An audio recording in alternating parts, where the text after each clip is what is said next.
Ya leo tumempokea kama tume nadhani kama watu wengine walivyompokea Rais mstaafu wa Malawi, Rais Lazarus Chakwera, ambaye amekuja Tanzania kama mnafahamu kama mjumbe wa katibu mkuu wa Secretariat ya Jumuiya ya Madola.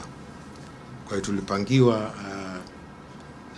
na serikali na mamlaka za serikali kuonana naye kama tume. Tumeonana naye kwa masaa mawili, lakini kikubwa ni kwamba kumweleza tu juu ya majukumu ya tume, hadidu za rejea ambazo ziko wazi. Ni kitu ambacho kila mtu anakijua, na nyinyi mnajua hadidu za rejea. Kumweleza tu namna kazi yetu inapokwenda na kujibu maswali ya ufafanuzi ambao walikuwa wanataka kujua, hasa kuhusu majukumu ya tume. Kwa hiyo hayo tumekamilisha na tumekuwa naye kwa muda kama ninavyosema masaa mawili, alafu ana ratiba zake nyingine hapa nchini.